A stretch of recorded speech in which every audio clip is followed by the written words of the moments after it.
Ya, selamat malam semuanya. Malam. Perkenalkan, nama saya William Tanujaya. Saya ini kunjungan pertama kali saya ke San Francisco. Kunjungan pertama saya juga pertama kalinya ke US. Nyampe 2 hari yang lalu sih sama rombongannya Pak Presiden ya. Cuman Pak Presidennya malah balik ke Indonesia. Oke, saya hari ini mungkin pengen sharing tentang pengalaman saya membangun Tokopedia ya. Nanti kan teman-teman habis ini akan lulus, mungkin jadi bisa punya gambaran tentang membangun startup dari nol tuh seperti apa sih, terutama transisi evolusi di Indonesia dari 8 tahun lalu sampai saat ini. Mungkin sedikit background tentang diri saya. Saya lahir dan besar di kota Pematang Siantar, Sumatera Utara. Sampai lulus SMA, ayah saya dan paman saya ingin saya punya kehidupan lebih baik. Jadi mereka modalin saya 1 tiket ke Jakarta, tiket kapal, naik kapal 4 hari 3 malam, nyampe ke Jakarta, punya kesempatan untuk kuliah teknik informatika di Bina Nusantara. Cuman waktu semester 2, papa jatuh sakit, jadi saya kalau mau lanjutin kuliah harus usaha biayain diri sendiri. Jadi saya cari pekerjaan di sekitar kampus saya. Itu tahun 99, di sekitar kampus saya itu banyak warnet. Karena tahun 99 internet masih mahal. 1 jam 10.000 kalau mau main warnet. Ya belum ada handphone gitu ya. Jadi kalau mau main internet ya ke warnet gitu. Ini jadi blessing in disguise, karena selama 3 tahun ke depan saya dapat menggunakan internet secara gratis, bahkan dibayar. Cuman harus sacrifice karena jam kerjanya jam 9 malam sampai jam 9 pagi. Jadi jarang ke kampus sih. Untungnya waktu itu bisa titip tanda tangan. Jadi masih lulus saja, lulus kuliah tahun 2003. Waktu lulus sih pengennya kerja di perusahaan internet. Selama 3 tahun menggunakan internet, saya kagum dengan misalnya perusahaan seperti Google. Tapi Google tidak punya kantor cabang di Indonesia waktu itu. Ya udah kerja kantoran aja seperti biasa. Saya suka consider myself as an entrepreneur by accident, entrepreneur by necessity. Di tahun 2007 ada kebetulan berikutnya yang terjadi di hidup saya. Saat itu papa kena kanker, jadi saya siang kerja kantoran, malam biasanya bikin web design.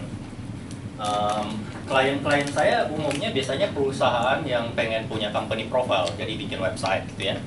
Cuma tahun 2007 entah kenapa yang datang ke saya tuh om atau tante yang punya toko gitu ya di Jakarta, tapi mereka pengen jualin produk mereka online ke seluruh Indonesia. Kira-kira pengen jadi bineka di bineka versi berikutnya lah, atau kalau di Amerika kayak Amazon versi berikutnya. Nah, saya tahu om dan tante ini modalnya terbatas, terus nggak ngerti IT sama sekali pula gitu. Saya bisa bikin website ke mereka, tapi nanti maintain-nya gimana? Terus masarinnya gimana? Punya website satu hal, datangin traffic hal yang lain. Saat itu sebenarnya di Indonesia sudah ada website yang besar, namanya Toko Bagus. Diinvest oleh Naspers MIH, dan mereka sudah iklan TV di mana-mana. Jadi saya bilang ke om dan tante yang datang ke saya, om tante kenapa nggak jualan di Toko Bagus saja kan? Pengunjungnya sudah banyak, udah iklan di TV dan seterusnya. Nah, saat itu saya nggak ngerti e-commerce sama sekali. Dari om dan tante itu saya baru dapat insight bahwa mereka itu ternyata sudah jualan. Tapi ternyata katanya situs seperti Toko Bagus itu namanya iklan baris. Kalau iklan baris atau classified ads itu kalau di Amerika kayak Craigslist gitu ya. Kita listing sesuatu, kalau ada orang yang mau belanja, dia itu mesti hubungi kita secara telepon atau SMS, kemudian harus ketemuan gitu. Padahal dia pengennya jualan produknya ke seluruh Indonesia tanpa ketemuan gitu ya. Nah, dari sana saya dapat tahu ada opportunity seperti itu. Orang-orang Indonesia, pemilik bisnis kecil ingin jualan produk ke seluruh Indonesia. Terus saat itu saya juga aktif di forum, namanya Cafe Gaul. Sekarang sudah tutup sih. Saya super moderator di sana, dan di sana tuh banyak otaku. Jadi orang-orang yang suka action figure dan segala macam, komunitasnya besar. Di sana juga ada forum jual belinya. Jadi saya sebagai super moderator tuh satu hari dapat komplain dari salah satu user, katanya saya sudah transfer uang 12 juta selama beberapa minggu barangnya belum datang gitu. Saya jadi melihat, wah ini hebat nih di Indonesia, orang tidak kenal satu sama lain, beda pulau, nggak pernah bertemu satu sama lain, disuruh transfer uang 12 juta, dia percaya-percaya aja gitu. Ini berarti ada dua opportunity. Satu dari sisi penjual, dia pengen jualan online ke seluruh Indonesia. Dari sisi pembeli, dia juga pengen belanja, tapi nggak aman gitu. Ya udah, aku mulai research, balik lagi ke Om Google, cari, belajar, dan saya belajar tentang e-commerce di dunia itu pada saat itu. Intinya di Amerika, semuanya dipelopori di Amerika, inovasi terjadi di Amerika. Tahun 96 sampai 99 itu ada 3 perusahaan besar yang lahir dan melahirkan bisnis model yang berbeda-beda. Craigslist melahirkan iklan baris, Amazon untuk retail. Jadi kalau iklan baris itu seperti koran gitu ya, tempat cuman mengiklankan produk. Kalau Amazon retail itu seperti supermarket, dia jualan produknya sendiri. Dan yang ketiga itu eBay, marketplace. Marketplace ini tempat semua orang bisa jualan dan semua orang bisa belanja gitu. Nah, di Indonesia saat itu sudah banyak retail, sudah banyak classified ads, iklan baris, tapi belum ada marketplace yang jalan. Ya sudah, saya lihat, wah ini opportunity besar. Saya sih bisa bikin websitenya, cuman saya tahu bahwa ini pasti butuh modal nggak sedikit untuk sustain gitu. Apalagi ini harus gratis terlebih dahulu. Belajar dari Google, Facebook itu semuanya produknya gratis. Saya research kenapa mereka bisa gratis. Oh ternyata mereka cari pemodalan. Mereka datang ke venture capital seperti Sergey Brin, mereka dapat pemodalan awal 100.000, Facebook juga. Maka saya ingin mengikuti cara tersebut. Di tahun 2007 saya tidak kenal venture capital sama sekali. Bahkan mungkin nggak ada yang di Indonesia yang venture capital yang main di teknologi. Maka saya datang ke orang punya uang satu-satunya yang saya kenal, yaitu bos tempat saya bekerja. Saya datang ke beliau. Saya bilang bahwa Indonesia ini punya opportunity, belum ada yang bikin marketplace yang jalan. Gimana kalau kita bikin marketplace? Kenapa saya datang ke beliau? Karena saat itu saya kerja di perusahaannya itu, dia bisnisnya itu content provider. Jadi di tahun 2007 itu kita itu bisa rek spasi something gitu di Indonesia gitu ya, kirim SMS. Misalnya rek spasi jodoh gitu. Setiap hari nanti dapat informasi gitu. Nah, saya pikir itu kalau orang sudah pakai internet nggak mungkin akan pakai rek spasi sesuatu gitu. Misalnya rek spasi cuaca gitu, informasi cuaca atau rek spasi kurs gitu loh.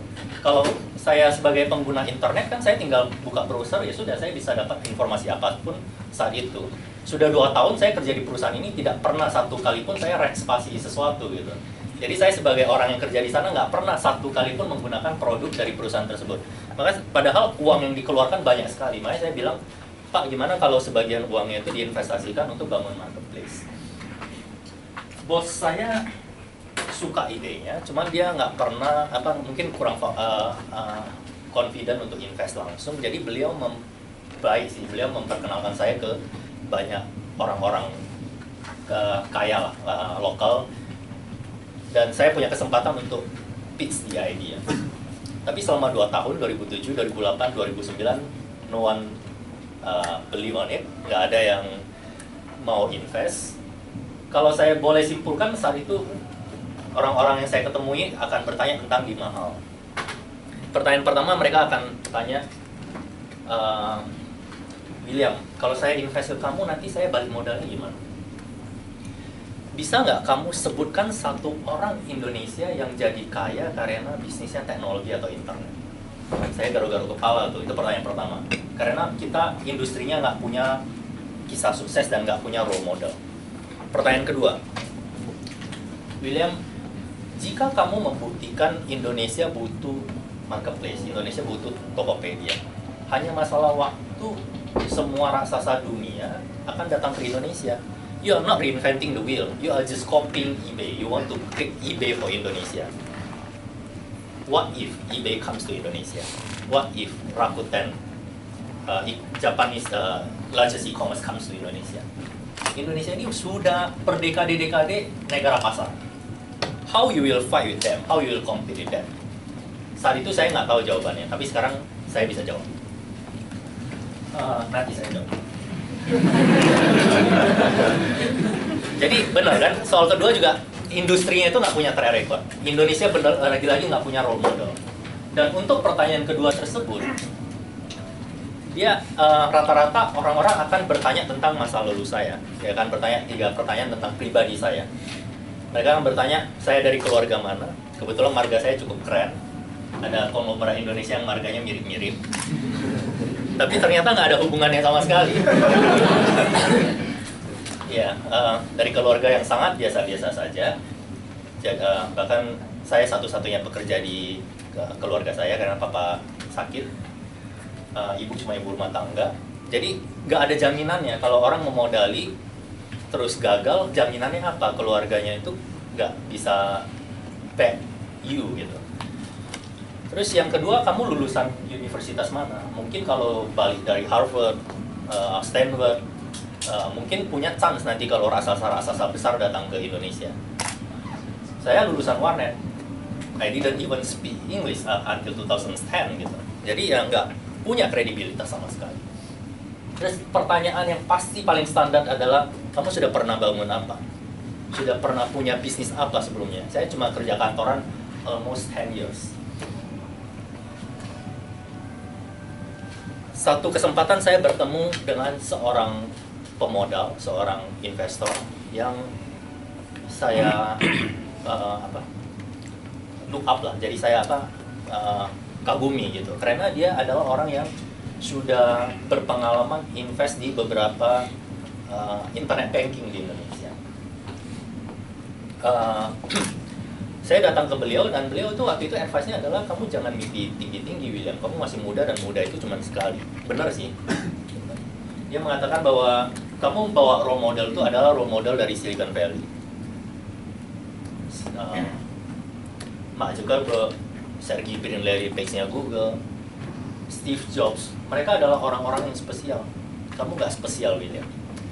So, it's a reality, right? Maksud dia baik, saran dia baik, bahwa kita cuma muda sekali, jangan sia-siakan masa muda, jangan mimpi tinggi-tinggi, cari sesuatu yang kamu bisa lakukan dan lebih real gitu.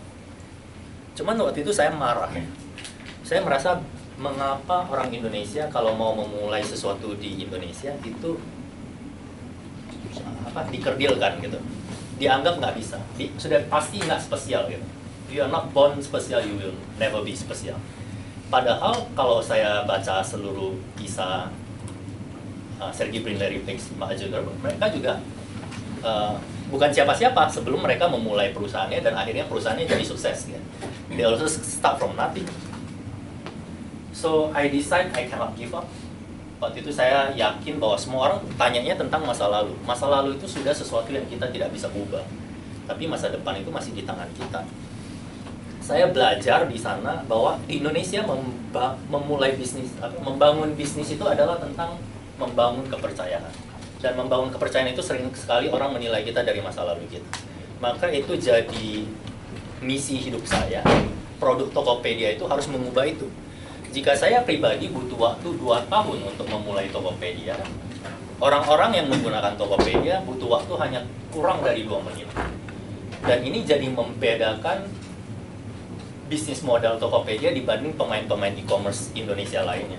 Pemain-pemain e-commerce lain di Indonesia lainnya, ketika mereka masuk ke Indonesia, rata-rata raksasa besar, mereka itu tahu bahwa Indonesia ini banyak ketidakamanannya.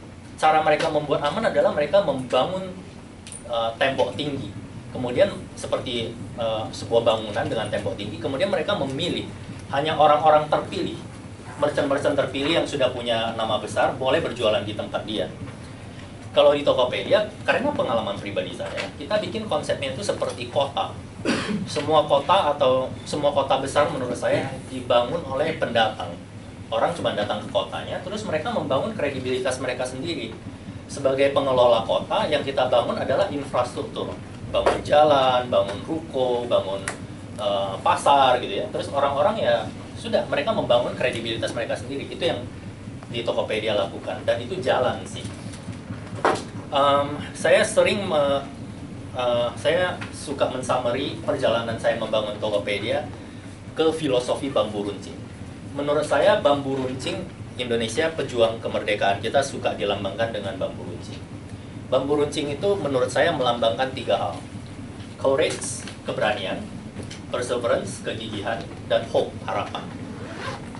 Jadi ketika tidak ada yang percaya kepada saya saat itu, saya memutuskan saya harus berani. Saya harus berani untuk percaya kepada diri saya sendiri ketika tidak ada satu orang pun yang percaya kepada saya. Jadi saya never give up. I never give up. 2009 akhirnya bos saya melihat prediksi content provider bisnisnya benar-benar suram gitu ya, udah semakin sepi, dan akhirnya invest ke ide saya. Itu tanggalnya 6 Februari 2009. Dan fast forward 2010 kemarin, di Oktober 2010, hampir 1 tahun yang lalu, sudah lebih dari 1 tahun yang lalu, kurang lebih 13 bulan yang lalu, itu Tokopedia jadi perusahaan internet pertama di Asia Tenggara yang mendapatkan kepercayaan pemodalan $100 juta dari SoftBank dan Sequoia Capital. SoftBank adalah investor di balik kesuksesan Alibaba.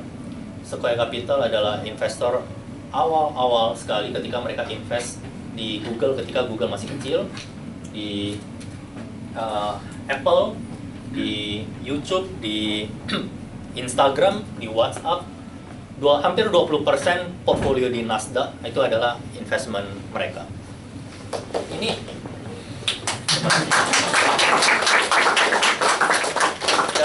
Ini mengubah, ini sebuah milestone penting buat Indonesia. Mengapa? Karena tadinya Indonesia yang dianggap hanya sebagai negara pasar sudah menjadi milestone penting, sudah dianggap bisa jadi negara yang memproduksi entrepreneur atau perusahaan yang nantinya bisa bersaing secara global.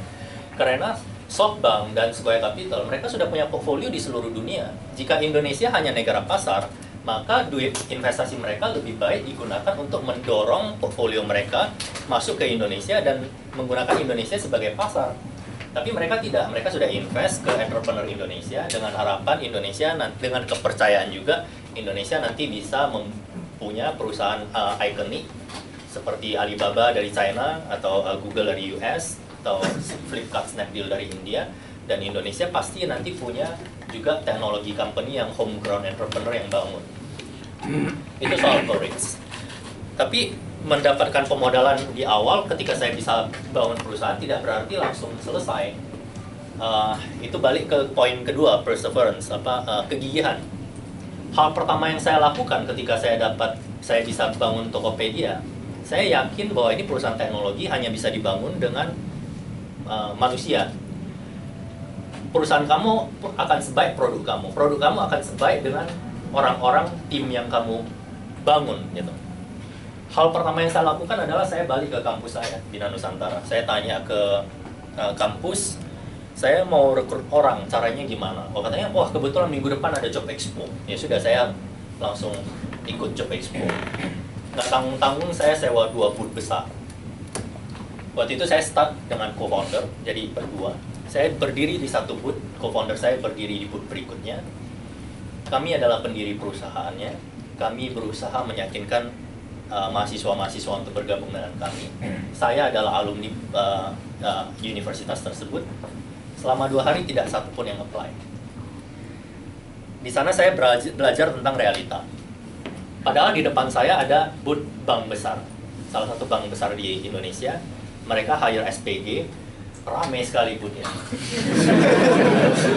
Selama 2 hari ramai sekali. Nah, di sana saya belajar, kalau saya memposisikan diri sebagai mahasiswa yang baru lulus kuliah, saya datang ke Job Expo, satu bank besar yang jaga cantik, chance-nya dengan satu perusahaan yang nggak jelas, produknya nggak jelas, yang jaga saya kurus banget, satu co-founder saya gemuk, kayak angka 10 gitu. Nggak meyakinkan gitu. Jadi ya wajar sekali. Nah, di sana saya belajar bahwa, tapi saya waktu itu gurunya itu sebenarnya Google. Ada apa-apa saya belajarnya di Google. Cara membangun perusahaan, cara merekrut. Soal cara merekrut saya belajar dari Steve Jobs. Dia mengatakan bahwa kamu harus hire orang-orang kelas A. Karena kalau kamu hire orang kelas B, orang kelas B akan meng-hire orang kelas B dan kelas C. Dan orang kelas C akan meng-hire orang kelas C dan kelas D. Dan akhirnya perusahaan kamu hancur. Waktu itu saya marah. Ini saya baca tapi nggak ada. Saya mau hire orang kelas A, bagaimana caranya? Orang kelas B dan C aja nggak mau apply kepada Tokopedia. Benar kan? Jadi nggak semua yang di sana saya belajar sih, nggak semua yang kita pelajari itu bisa kita aplikasikan. Jadi sama juga dengan apa yang saya share hari ini, nggak mentah-mentah bisa diaplikasikan. Jadi itu susah sekali. Jadi butuh perseverance. Di sana saya belajar tentang harus mengalahkan diri sendiri. Saya orangnya sangat introvert, pemalu, tapi setiap hari saya berusaha mengalahkan diri saya sendiri. Ketika di awal Tokopedia bertumbuh dan mulai ada traction, universitas-universitas mulai ngundang, William, boleh nggak kamu datang ke kelas untuk sharing pengalaman? Waktu itu saya nggak mau, saya selalu nggak mau karena ya males gitu, nggak nyaman gitu. Tapi akhirnya saya karena tahu seluruh pengalaman seperti ini bahwa soal kepercayaan tadi, Tokopedia itu semua tentang kepercayaan. Ketika saya mau mulai, susah sekali mendapatkan kepercayaan. Ini untuk mencari orang yang mau bergabung dengan perusahaan asal Indonesia, membangun perusahaan teknologi itu juga susah sekali. Kepercayaan itu harus dibangun. Jadi ya sudah, saya mulai konsisten ke universitas, berbagi tentang mimpi saya, pengalaman saya, kesulitannya, dan secara konsisten ternyata itu berbuah. Orang-orang yang lulus kuliah, dia mesti nunggu. Itu kayak habis 2 tahun dia kayak teman-teman lah, habis lulus kuliah kemudian dia ternyata merasa bahwa tujuan yang Tokopedia mau bangun sama seperti tujuan pribadinya dia, terus dia bergabung. Dan sekarang tuh semua orang-orang terbaik Tokopedia yang masih stay itu adalah orang-orang tadi yang join karena percaya misinya. Ketika Tokopedia masih kecil sekali, ketika saya bercerita seperti ini, ketika Tokopedia belum dapat funding 100 juta, masih cerita-cerita bodoh, saya punya mimpi besar, saudara-saudara, gitu ya. Tapi itu berhasil gitu, ada. Ya nggak banyak-banyak sih, kayak tahun keempat itu cuma 40 orang, tahun kelima sekitar, tahun kemarin itu sekitar 80 orang, Oktober sebelum dapat funding 80 orang, sekarang sudah hampir 400 orang, dan sekarang tadinya yang hari pertama nggak ada yang apply, sekarang per bulan sudah ada 24.000 orang apply ke Tokopedia, dan kami cuma bisa rekrut sekitar 20-50 orang terbaik. Jadi itu semua tentang perseverance. Tidak hanya soal rekrutmen. Membangun Tokopedia itu adalah tentang berpartner. Mengapa tidak ada marketplace di Indonesia, padahal sudah ada iklan baris dan retail? Ternyata marketplace itu dia harus menyelesaikan masalah pembayaran dan logistik. Sama seperti membangun sebuah kota, bagaimana biar orang bisa bertransaksi satu sama lain, ya harus ada mesin ATM-nya, jadi orang bisa ngambil uang, segala macamnya. Nah, untuk payment itu harus bekerja sama dengan bank-bank besar. Pertama kali saya datang ke bank-bank besar, kirim email, berusaha ketemu dengan mungkin manajer marketingnya, segala macam, nggak pernah dibales emailnya. Jadi ya bagaimana kita bisa membangun partnership, bahkan bertemu aja nggak bisa gitu. Ya sudah, akhirnya saat itu saya belajar bahwa when you cannot work smart, you need to work hard. Or sometimes you need to work in a very stupid way. Jadi yang kita lakukan adalah kita nggak bisa kerja sama dengan bank, tapi kita harus bisa mengakomodasi orang bertransaksi satu sama lain dengan aman. Cara amannya gimana?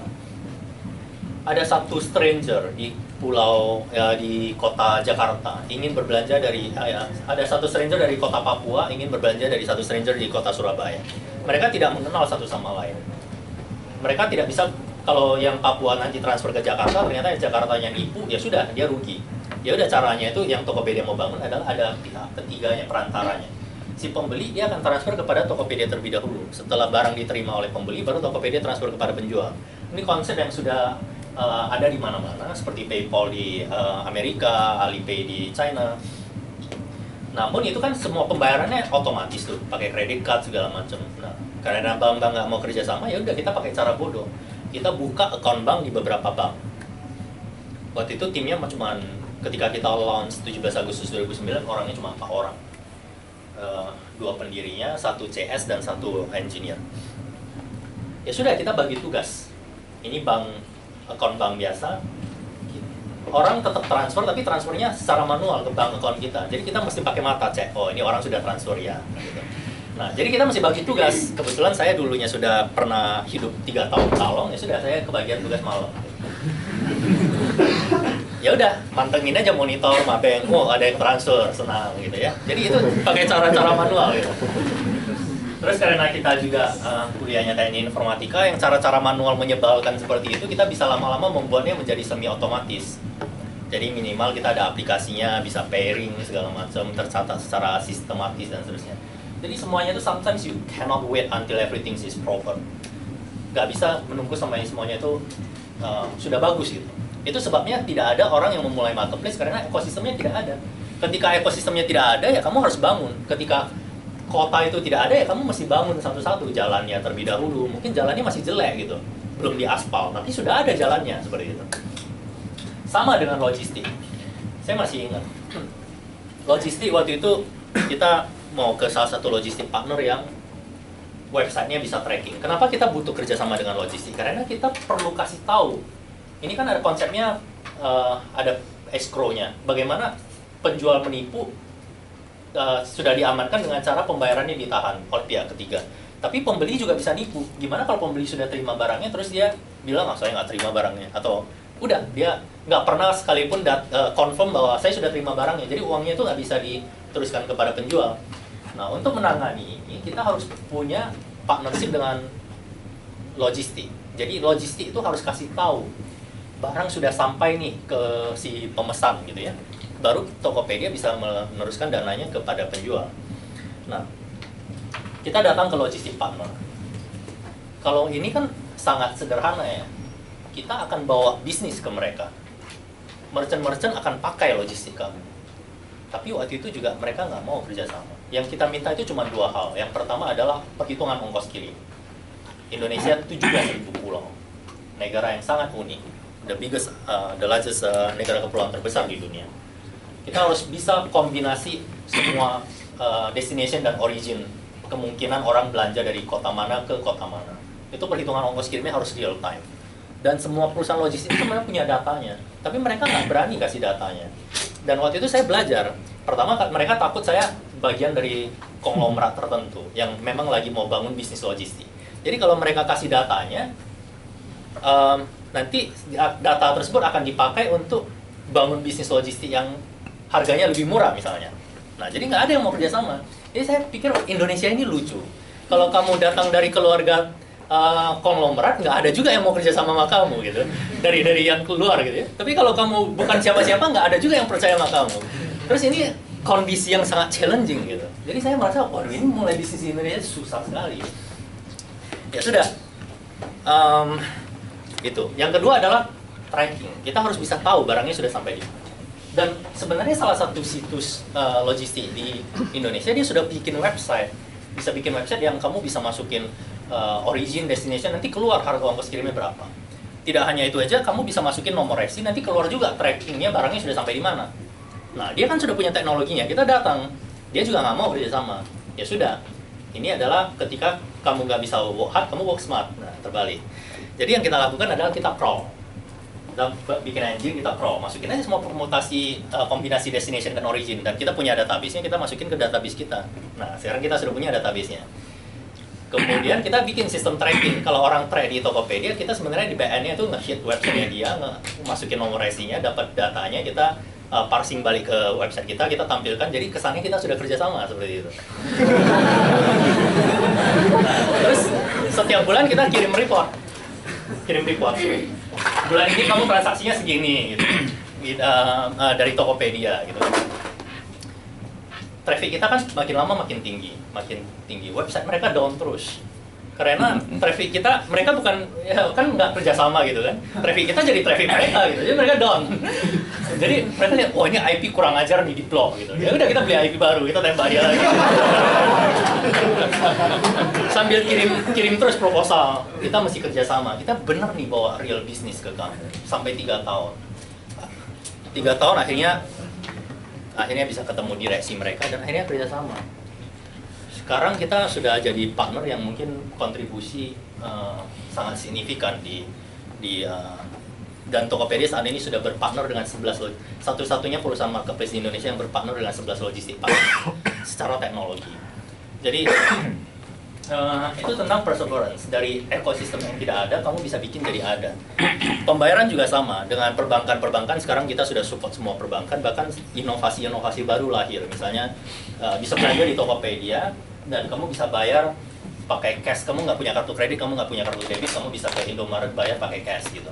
Nah ini kan inovasi-inovasi yang Indonesia banget. Nah ini akhirnya bisa lahir karena tadi ya semuanya itu harus dibangun. It's about perseverance. It's about mengalahkan diri sendiri, tentang menantang diri sendiri ke titik batas. Dan tidak hanya itu, kemudian kompetisi datang. So pertanyaan dari calon-calon investor awal, gimana kalau eBay datang? It happens. 6 bulan setelah kita launching, kompetisi pertama kita eBay. eBay datang ke Indonesia, mereka partnernya dengan Telkom, perusahaan telco paling besar di Indonesia. Tidak selesai. Tahun kedua, Rakuten, raksasa e-commerce Jepang nomor 1, mereka datang ke Indonesia. Mereka berpartner dengan MNC, media konglomerat Indonesia, RCTI, TPI, dan seterusnya. Tahun ketiga, Naspers, MIH, yang sudah punya toko bagus, mereka akuisisi Multiply. Multiply itu adalah sosial media dari Amerika yang kalah saing dengan Facebook.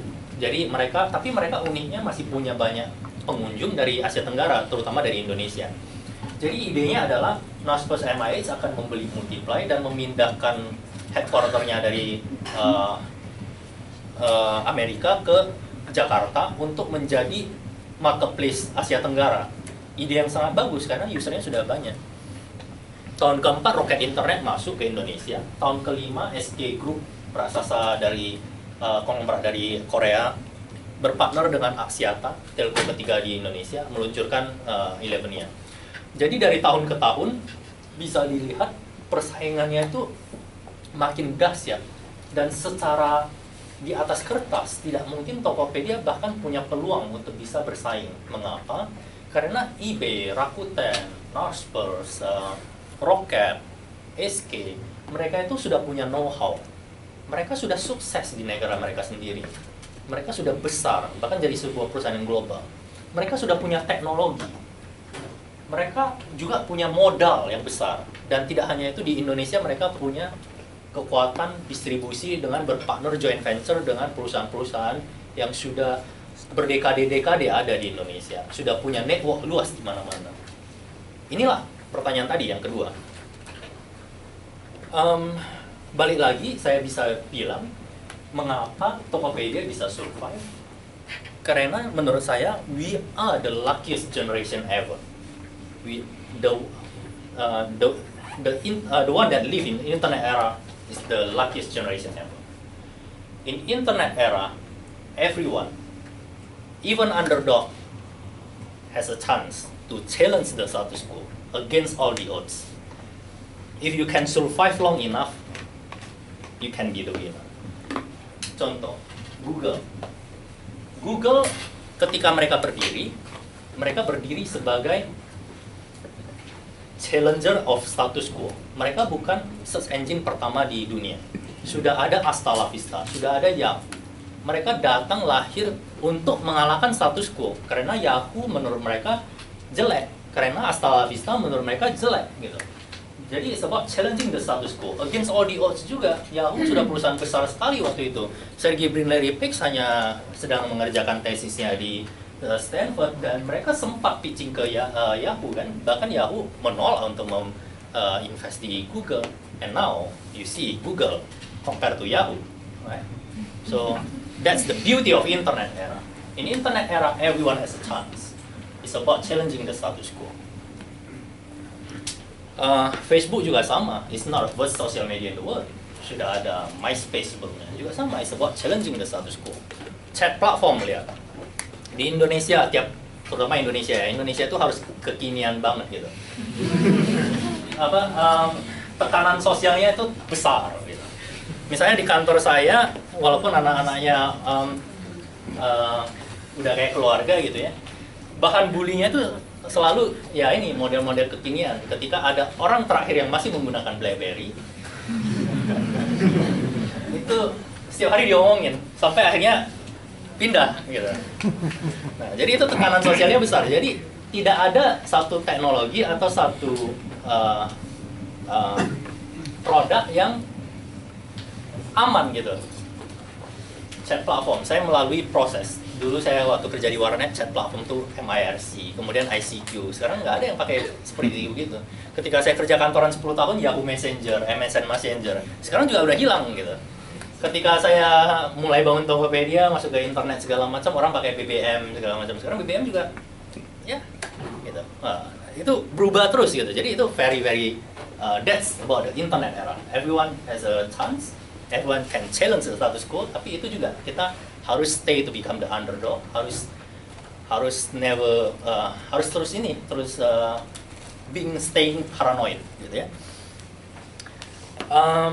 Itu tentang perseverance. Kemudian tentang hope. Internet mengubah hidup saya. Saya dari latar belakang yang sangat biasa-biasa, sekarang bisa punya perusahaan yang market cap-nya dalam waktu kurang dari 6 tahun, dalam waktu 6 tahun, almost $1 billion company. I think that di generasi ayah saya, generasi kakek saya, mungkin tidak ada kesempatan yang sama untuk melakukan itu. Jadi hope. Internet mengubah hidup saya, internet juga mengubah hidup orang-orang yang menggunakan Tokopedia. Di Tokopedia, bulan kemarin ada 7,8 juta produk terjual. Jadi ini ada 7,8 juta kepercayaan dalam satu bulannya. Dan orang-orang yang jual itu adalah orang-orang yang sukses jualan. Ketika kita balik hari pertama mereka jualan di Tokopedia, itu mereka datang dari 4 demografi berbeda. Yang pertama itu adalah ibu rumah tangga. Ketika anaknya sudah beranjak dewasa, dia punya banyak waktu luang, dan dia punya akses ke internet, dia menggunakan internet, sebagian dari mereka menggunakan internet secara produktif. Salah satu kisah paling suksesnya adalah ibu rumah tangga yang sekarang tadinya memulai bisnis di Tokopedia, sekarang dia mempekerjakan 40 orang, dan orang pertama yang dia pekerjakan adalah suaminya. Jadi a family business with their own brand gitu. So it's beautiful. It's become a new business, a real business, a real family business. Dari yang iseng-iseng gitu. Yang kedua adalah office worker, pekerja kantoran. Buat saya Indonesia itu adalah salah satu yang hebat, itu adalah the power of kepepet. The power of necessity, like me, myself. Entrepreneur by necessity. Tidak pernah dibesarkan di keluarga entrepreneur.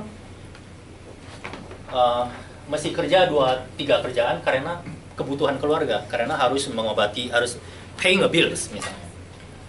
Kita punya kisah sukses yang membuat saya terinspirasi sekali dari cleaning service. Cleaning service yang ketika dia bisa afford beli handphone Android murah, dia produktif, berusaha produktif, dan awalnya itu bisnis online-nya dia hanya bisnis iseng-iseng, bukan bisnis iseng-iseng, bisnis serius, tapi second job.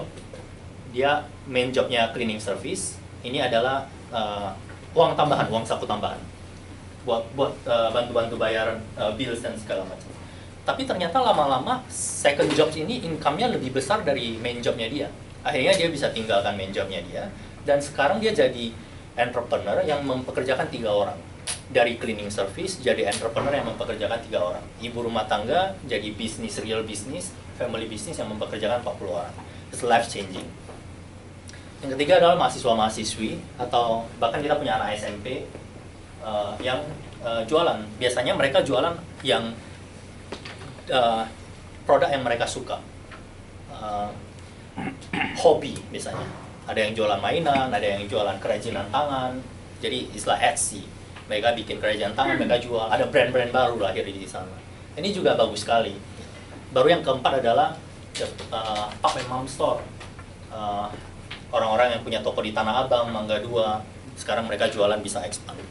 Kita bisa lihat 4 itu, 3 yang pertama itu adalah mungkin kondisi yang unik, yang negara lain mungkin tidak terjadi. Misalnya di Amerika, eBay awalnya besar karena orang kalau mau jualan uh, uh, ada handphone iPhone baru, iPhone 6s, dia punya iPhone 6, ya udah dia jual iPhone 6-nya di eBay gitu. Jadi dia start sebagai second hand marketplace gitu. Di Indonesia Tokopedia walaupun kita mengizinkan orang untuk upload produk-produk bekas, tapi 99,9% produk yang dijual adalah produk baru. Karena tadi yang 3 pertama itu ibu rumah tangga, pekerja kantoran maupun mahasiswa-mahasiswi yang berjualan online, mereka itu datang dengan purpose mereka mau membangun bisnis. Mereka mau membangun brand, mereka mau membangun usaha masa depan mereka, bukan hanya jualin barang bekas mereka. Jadi ini unik sih tadi, the power of necessity, the power of kepepet. What else? Hope, and I'm very happy to be in this room because you guys are the future leaders. I hope you guys will do some things good for Indonesia, one way or the other way. Sekarang zaman sudah tidak punya border, internet sudah mengubah segalanya. Kalian bisa berkarya dari mana saja, mungkin dari sini, dari Amerika, membangun produk dan menyasar ke Indonesia nantinya, membangun Indonesia. Indonesia itu potensinya besar sekali. We are the 4th largest population in the world. Nggak hanya itu, median age kita muda, usianya 29 tahun, jadi usia produktif. Dan kita sudah terbukti, kalau pasar tuh sudah pasti early adopters-nya tinggi. Twitter, Jakarta adalah kota paling sibuk di Twitter di dunia. Tokyo nomor 2, Jakarta nomor 1. Facebook nomor 4 di dunia terbesar, Indonesia. Jadi pasarnya itu ada. Produk apapun, BBM, their last standing country itu Indonesia. Jadi bukan early adopter aja, sisa-sisa dinosaurus juga adanya di Indonesia untuk teknologi gitu ya. Misalnya pet udah dijual kemana-mana, itu juga masih di Indonesia usernya banyak banget gitu. Di negara lain orang nggak pakai pet, di Indonesia pakai pet. Gitu. Ya, jadi secara pasar sangat menjanjikan, dan kalau kita bisa lihat peluangnya itu sebenarnya ada di homegrown entrepreneur. Because you guys are the one that understand the market better. I think that majority of you born there, so you speak the language gitu kan. Kalian akan ngerti kondisinya. Sama dengan Tokopedia ketika mengalahkan eBay, Rakuten dan seterusnya bertahan, itu karena I think that we understand the market better. We understand the pain. We are the users. We are building the product so we can use it on our daily basis. Right? Jadi itu power yang sangat powerful. Kalau kita lihat negara-negara dengan populasi penduduk banyak di dunia, China, all these are billion-dollar company, tech company, homegrown entrepreneur, Jack Ma, Pony Ma,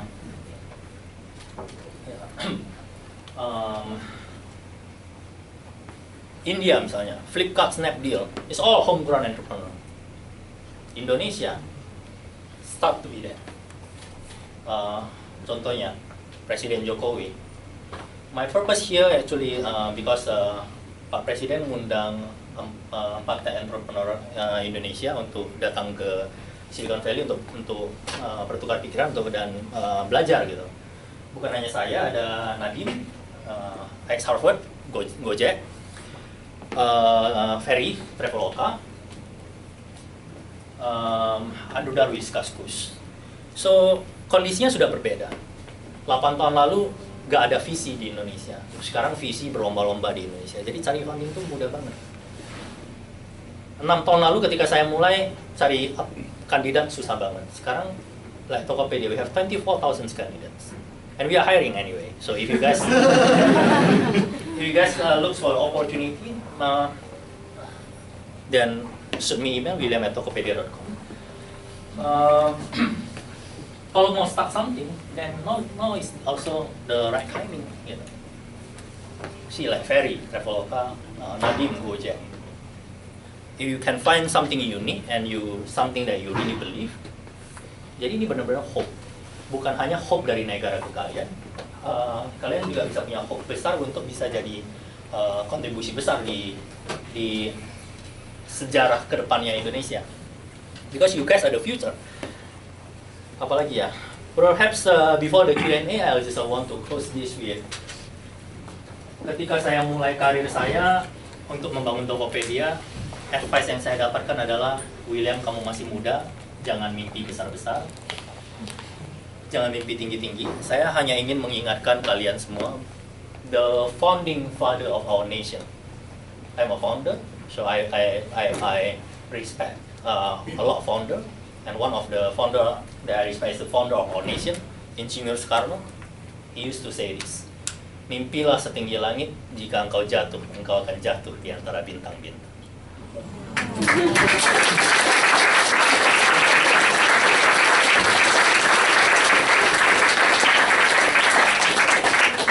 Tapi menurut saya, mimpi itu ada cara mimpi yang benar, ada cara mimpi yang salah. Jadi belum selesai. Kalau ini saya harus quote Martin Luther King. Martin Luther King dia mengatakan bahwa manusia pemimpi itu ada dua jenis. A dreamer and a visionary. A dreamer dream with their eyes, dengan mata tertutup. A visionary bermimpi dengan mata terbuka. Jadi jadilah orang-orang yang bermimpi tinggi tapi mimpinya dengan mata terbuka. Dari pengalaman saya bermimpi dengan mata terbuka, saya bisa bilang adalah bermimpi dengan mata terbuka itu sederhana. Bermimpi dengan mata terbuka itu adalah tentang apa yang kamu mimpikan, apa yang kamu pikirkan, apa yang kamu ucapkan, dan apa yang kamu lakukan itu konsisten. As easy as that. Tokopedia is about that. 6 tahun lalu ketika saya punya kesempatan membangun Tokopedia, mimpi saya sampai saat ini sama. 5 tahun lalu ketika saya pertama kali ngasih speech in front of the college student, sama. Yang saya mimpikan, yang saya pikirkan, yang saya ucapkan, dan yang saya lakukan itu sama. Gitu. Hanya dia makin lama saya makin dapat dikelilingi oleh orang-orang baik saja yang bisa membantu saya mengembangkan Tokopedia sampai hari ini punya 400 tim yang solid seperti itu. Ya, jadi bermimpi tinggi, bermimpi dengan mata terbuka. I'll open discussion. Everyone that want to ask a question, ya please. Nama saya yang pertama, saya cuma mau nanya. I think we have all been there. Kita lagi kuliah di sini, kita ada suatu saat di mana kita nggak tahu mau ngapain, jatuh. Terus kita kayak di satu saat kita bingung. Saya cuma mau nanya sama Bapak, apa momen paling Bapak itu di bawah dan gimana cara you overcome it? Kalau tadi lihat pengalamannya membangun Tokopedia ya, it's almost like every weeks you have that moment. Ketika cari funding 2 tahun ditolak di mana-mana, bukan hanya ditolak, benar-benar dihempaskan gitu kan. Bayangkan pengalaman pertama berusaha hiring orang, berdiri 2 hari nggak ada yang apply ke kamu. Itu juga semuanya itu momen tentang ini nggak mungkin gitu. Itu like someone like with you that is impossible. Gitu. Ketika kamu coba partner dengan orang, bank, logistik juga nggak bisa gitu. Right?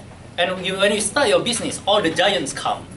It's like always a slap in your face that don't waste your youth, right? Tapi menurut saya mungkin karena drivernya adalah misi tadi. Jadi menurut saya kalau di Tokopedia, you go to tokopedia.com website and then you go to the career page. Our career page is about find your purpose. We only hire people that mau find their purpose gitu.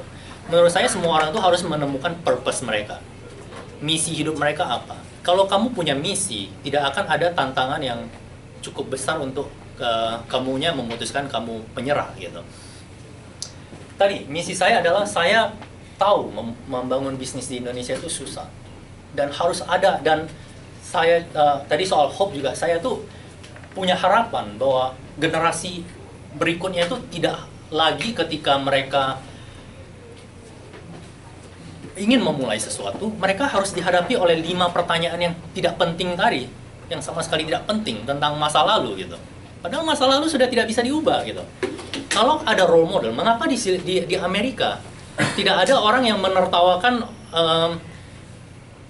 orang-orang drop out bangun startup because there's already lots of role model that drop out create a startup become a billionaire kan, karena sudah banyak track recordnya gitu. Jadi kalau ada role model itu akan berubah gitu.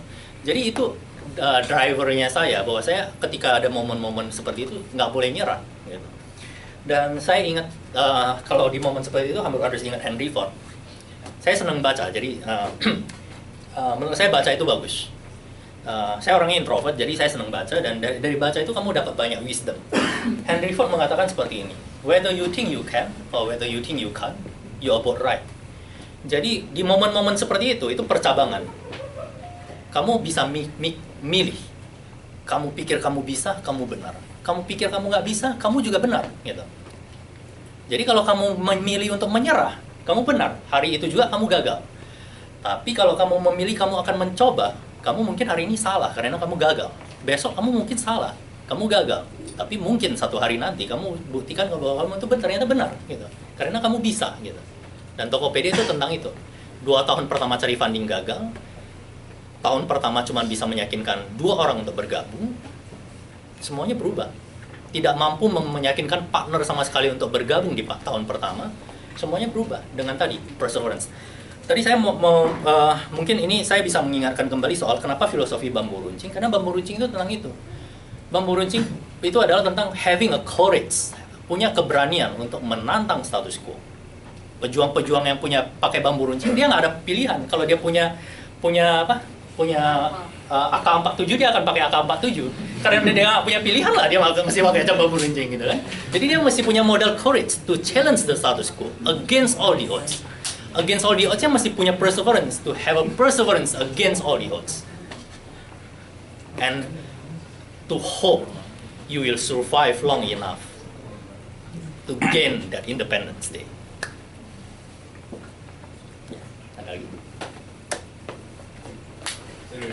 Nama saya John, Pak. Sebelumnya saya mau bilang terima kasih kalau udah kunjungi kami. Dan pertanyaan saya sih, saya sering baca tentang konsep tech bubble di mana a lot of tech companies at its core kayak sebenarnya overvalued gitu. And the day will come di mana company ini nggak bakal deliver in their profit figure dan investors bakal profit. Menurut Bapak gimana ini? Iya, di semua market itu pasti terjadi ya. Kalau di Indonesia kayak 99 itu ada rush. Pengusaha-pengusaha Indonesia lihat di Amerika banyak orang sukses bikin .com, banyak juga di Indonesia mulai .com dan gagal, banyak sekali yang gagal gitu kan. Ketika Groupon misalnya Wave, ramai sekali yang bikin Groupon. Sekarang Gojek lagi fenomenal, bisnis model seperti Gojek, something J itu di Indonesia banyak sekali. Jadi itu something yang sangat normal gitu. Tapi nanti kalau soal tech bubble itu soal yang sudah mendapatkan pendanaan besar, kemudian dia collapse. Itu adalah bagaimana foundernya dan bagaimana manajemen timnya kuat, gitu ya. Bagaimana mereka, saya tidak bisa bilang bahwa tidak akan ada tech bubble. Itu karena tergantung oleh foundernya. Maka saya akan bisa kasih harapan kepada teman-teman. Kalau bangun perusahaan itu janganlah cari fame atau janganlah cari a spotlight in the history, gitu. Gak ada gunanya gitu. Cari valuasi setinggi-tingginya ketika kita tidak mempunyai nilai. Yang paling penting itu sebenarnya bangun bisnis long term. Tokopedia is all about long term. Kita bisa dapat funding $100 juta kemarin karena kita believe on the long term. I raised that around without business plan. I never went to the business school. I don't have a business plan. Just a meeting with Sequoia partner and with SoftBank partner. Dan mereka percaya itu. Dan itu tanggung jawab besar sih buat saya. Saya juga setiap hal yang membuat saya sering terbangun di tengah malam itu adalah tentang responsibility yang begitu besar. Bukan responsibility terhadap titipan investmentnya, tapi terhadap tim yang saya bangun dan terhadap impact yang sudah saya lakukan bersama seluruh Tokopedia. Bayangkan jika tech bubble tersebut terjadi, misalnya Tokopedia tidak bisa deliver. How can I say to now 400 employees, but soon perhaps 2,000 employees, say that sorry man, I need to we need to start up the business. Gak hanya itu, saya meyakinkan beberapa orang dari negara lain untuk pindah bersama istri dan anaknya atau bersama dengan suami dan anaknya untuk pindah ke Indonesia. For example, setelah saya dapat funding dari Sequoia Capital dan SoftBank, hal pertama yang saya lakukan adalah saya identify Tokopedia punya disadvantage. Tokopedia punya disadvantage adalah we are operating in Indonesia, where the talent pool is not in par with Silicon Valley punya pace. Indonesia bukan Silicon Valley. Indonesia bukan China, Indonesia bukan India. There is no previous tech generation yang bisa produce a CTO level or very bright leaders yang understand the model, understand the business gitu. Jadi saya harus cari mentor-mentor yang pengalaman. So I fly around the world. I go to China, to India, met with the people. So now misalnya the CTO-nya Tokopedia itu CTO-nya Paytm. Paytm itu adalah third largest payment company in the world. The largest payment company in India. So number one payment company is Alipay, number two PayPal, number three is Paytm. Saya bertemu dengan orang ini 7 bulan yang lalu. Dia ketika bergabung dengan Paytm itu 3 tahun lalu sebagai CTO-nya itu menangani 40.000 transaksi per hari. Ketika dia mau meninggal, ketika saya bertemu dia, Paytm itu transaksinya udah hampir 2 juta transaksi per hari. Dari 40.000 jadi 2 juta transaksi per hari. Ini adalah orang yang harus saya bawa ke Indonesia. Orang yang nantinya akan membangun fondasi teknologi yang benar dan menjadi mentorship untuk melahirkan future-future CDO di Indonesia. Seperti Silicon Valley, mengapa bisa ada banyak CTO bagus? Itu karena ada evolusi, banyak perusahaan-perusahaan yang culture-nya bagus. Lihat, Google tuh terus memproduksi leaders. Sheryl Sandberg, nggak hanya CTO gitu ya, manajemen team misalnya. Sheryl Sandberg-nya Facebook, Google, Marissa Mayer, Google, Yahoo gitu. Jadi Indonesia harus punya perusahaan-perusahaan seperti itu. Nah, hal yang saya lakukan adalah saya ambil orang-orang yang sudah sukses dan itu tidak mudah. Ketika saya bertemu, Alibaba baru invest ke Paytm 675 juta dolar. Tokopedia cuma dapat funding 100 juta dolar. Bagaimana kamu bisa compete gitu? Dan Paytm itu sudah besar sekali, sudah jadi pemain nomor 1 di negaranya untuk vertikal itu. Tokopedia masih bersaing dengan beberapa raksasa gitu. Pemenangnya belum jelas gitu. So it's not easy to convince him to join Tokopedia. But I managed to convince not only him, also the whole family karena dia sudah berkeluarga. Anaknya mesti pindah sekolah, istrinya mesti pindah lingkungan. So imagine that commitment, imagine that responsibility. If the company fail, how can I have the conversation with the guy that need to leave a so successful position and so comfort zone perusahaan yang sudah bagus pindah ke Indonesia. Merchant tadi, ibu rumah tangga yang punya 40 karyawan, yang bisnisnya pure di Tokopedia. Kalau Tokopedia tutup, mereka mau bisnis di mana? Mereka masih mulai dari nol lagi, seperti itu. Karena bisnisnya online gitu. So that kita nggak bisa prediksi ke depan sukses atau enggak. Tapi itu menambahkan reasons why we cannot fail, why we need to be successful. And for that we need to build a very good team, a very good product. Jadi, and that's why I'm here as well. So I cannot say that there will be no tech bubble. Kalau tech bubble itu terjadi karena foundernya.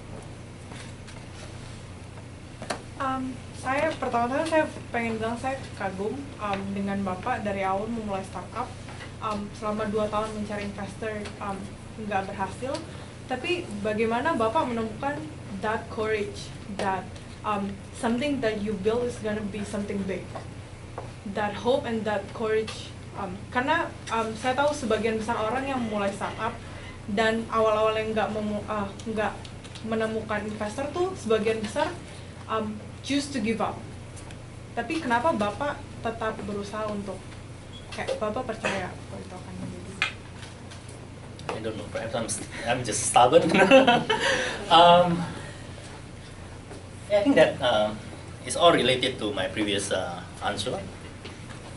The Martin Luther quote, the Henry Ford quote, the Insinyur Soekarno quote. That challenge actually become a driver. Ketika orang bilang kamu gak bisa, itu justru jadi driver. Karena ya tadi itu jadi misi hidup saya. So I think that we need to find our mission. When we have a mission, mission itu akan cukup kuat untuk mengalahkan tadi keraguan-keraguan tadi, ketidakmungkinan tadi. So find your missions, find your purpose.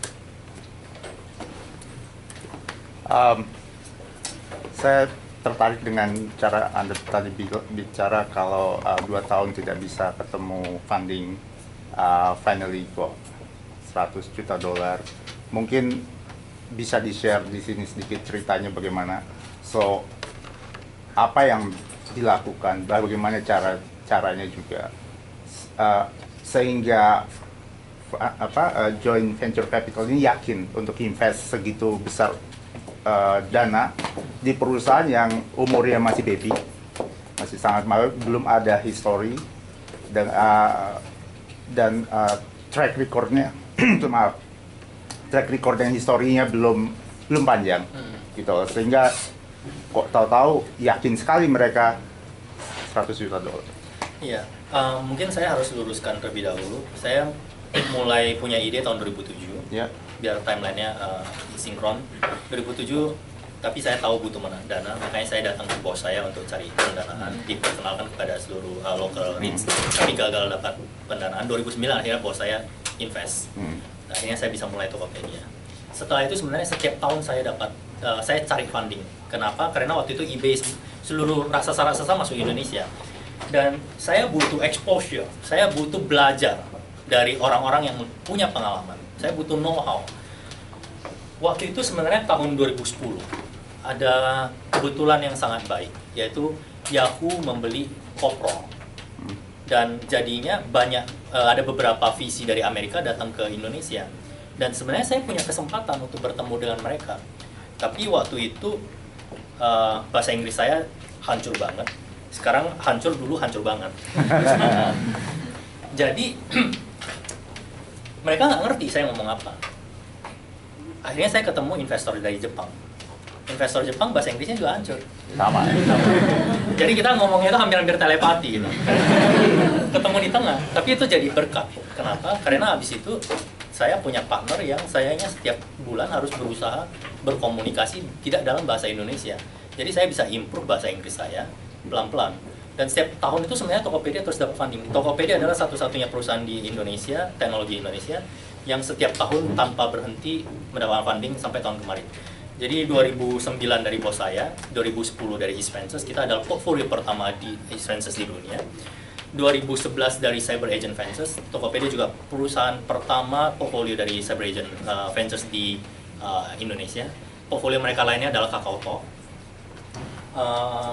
Tahun 2012 dari Binos, tahun 2013 dari SBVK, 2013 kemarin baru dari SoftBank dan Square Capital. Jadi ketika SoftBank dan Square Capital itu Tokopedia sudah melalui 5 tahun dan sudah mengalahkan eBay akhirnya tutup, Multiply akhirnya tutup, Rakuten akhirnya pecah kongsi. Jadi pemenangnya sudah mulai kelihatan gitu. Tetap kompetisi baru datang, pemain-pemain yang lebih besar datang. Tapi sudah sebenarnya track record-nya sudah datang. Dan I would like to consider myself as a very lucky person because I can convince that $100 million even without the business plan. Itu ceritanya rata-rata fairy tale sih. Jadi waktu itu kita sebenarnya punya banyak yang tertarik untuk invest. Dan saya tidak cari $100 juta, saya cuma cari $20 juta.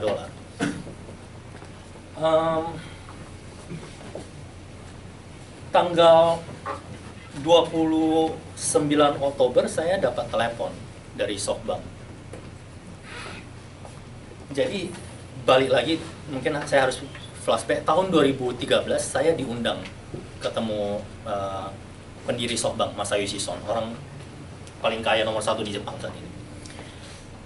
Bersama dengan 10 perusahaan teknologi dari Asia, rata-rata dari Korea, untuk pitching ke beliau. Satu orang punya waktu 5 menit. Dan saya waktu itu minder sekali. Orang-orang yang pitching itu semuanya tentang teknologi yang sangat advance. Mereka datang dari Korea, tentang USG yang mobile gitu misalnya. Teknologi-teknologi yang belum ada gitu. Saya bisnis modelnya boring banget gitu. Ya sudah, waktu itu saya cuma menceritakan tentang 5 menit bagaimana internet mengubah hidup saya. Apa misi hidup saya, udah. Lantas tahun berlalu, begitu aja saya habis pitching ya, saya habis menceritakan menceritakan itu ya sudah pulang, nggak ada terjadi apa-apa. Tanggal 29 Oktober 2014 saya dapat telepon yang mengatakan bahwa kamu bisa nggak ketemu Masayoshi Son di tanggal 2 Oktober. Di Indonesia kalau mau ke Jepang kan masih pakai visa ya? Ya, masih. Nah, jadi kan nggak mungkin saya bisa ke sana. Tapi kalau saya bilang no, berarti opportunity-nya hilang gitu. Nah, saya beruntung karena saya sudah punya visa Jepang waktu itu. Kenapa? Ini ceritanya personal masih. Jadi saya punya long term relationship, sudah 7 tahun pacaran waktu itu. Pacar saya kuliah kedokteran. Dia kuliah kedokteran lama. Dan ketika dia selesai semuanya, dia ngajak saya, William, kamu bangun bisnis begitu lama, saya kuliah begitu lama, marilah kita take a break ke Jepang. Dia pengen ke Jepang. Waktu itu saya bilang enggak. Jadi saya sebenarnya merencanakan proposal rahasia gitu ya. Jadi saya bilang ke dia enggak, tapi sebenarnya saya sudah mempersiapkan semuanya. Ada visa, ada tiket pesawat segala macam. Pertama kalinya saya datang ke HR perusahaan, dan itu pertama kalinya saya filing cuti gitu. Dan itu saya pikir kalau kadang kita butuh keberuntungan. Jadi itu adalah keberuntungan. Saya sudah pegang visanya, saya bisa terbang, saya bisa ketemu, saya bisa bilang iya gitu. Dan ketika 1 jam saya bertemu dengan tidak selesai di sana. Tanggal 29 Oktober itu salah satu shareholder saya itu telepon saya bilang Sequoia Capital partnernya lagi di Jakarta. Kamu bisa nggak sisakan waktu kamu 1 jam untuk bertemu mereka? Saya ketemu 1 jam. Sorenya waktu saya dalam perjalanan menuju bandara, saya dapat telepon. Mereka ngajak ketemu besok harinya, tanggal 1 Oktober. Saya bilang saya nggak bisa, saya lagi dalam perjalanan ke pesawat. Mereka tanya, kamu mau terbang kemana? Saya bilang ke Osaka. Ketika saya sampai ke Osaka, venture partnernya Sequoia Capital sudah ada di sana. Dan itu membuat saya kagum gitu. Dan itu minggu yang ajaib. Dalam 1 minggu, saya dapat 3 proposal.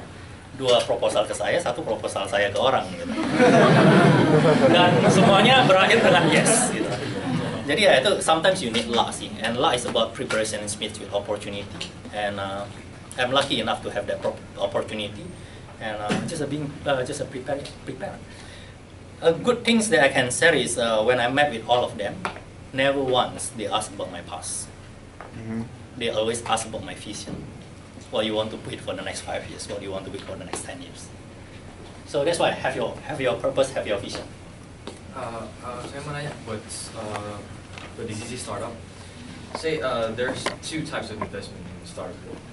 Either it's venture capitalist atau satunya dari angel investment. Tapi case 1, you take money from venture capitalist, say 100 million for 10% stake in your company, berarti puts your valuation at about 1 billion. Terus tiba-tiba your company nggak tembus market cap, nggak dapat goal, so you won't make it to Series B.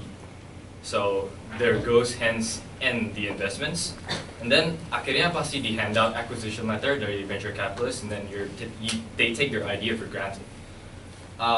Saya mau nanya nasihat dari Bapak buat startup yang kecil, mending ambil langsung duit besar dari venture capitalist, atau we start small taking money from angel investor yang take no stake in your company? Nggak ada jawaban yang benar untuk itu ya. Jadi sometimes when you so this last question ya.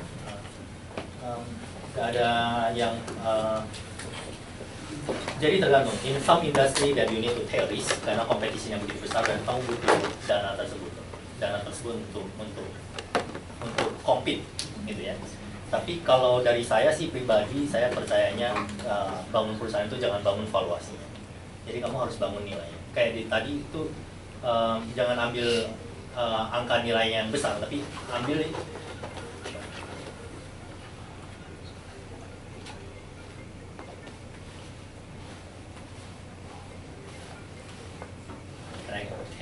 sorry. Nadim, saya lagi di UC Berkeley. Nanti saya telepon balik ya. Ya, man. UC Berkeley. Ya, nanti aku telepon balik. Bentar lagi. Ya. Ya. I'm disclosing the Swiss. Okay, sorry, a partner in crime. Ya, jadi menurut saya sih bangun nilai sih. Jadi semua risk itu ada, dua-duanya ada risk kan. Kamu ambil dari angel, sebenarnya itu beda. Angel investor tidak akan bermain di level VC, tidak akan bermain di level angel investors. Jadi ketika ide kamu masih kecil, nggak mungkin kamu juga dapat funding 100 juta dolar. Ketika kamu punya chance untuk dapat 100 juta dolar, sebenarnya kamu itu akan memilah beberapa potensi investment yang angkanya di antara itu. Tidak mungkin salah satunya itu adalah memberikan kamu yang sifatnya angel. Tidak mungkin, itu beda sekali gitu ya. Saya mau luruskan itu. Jadi ketika kamu punya banyak pilihan, kamu harus cari yang membawa nilai tambah paling banyak ke kamu. Mencari visi, mencari pendanaan itu adalah tentang mencari partner jangka panjang. Istilah marriage, sama seperti menikah gitu. Jadi bukan hanya uangnya enak di depan terus udah gitu. Itu bakal ada tanggung jawab terus, bakal ada relationship terus, bakal kamu bisa mempertanggungjawab terus. Jadi I think we have no time. Yeah. Thank you so much being privileged.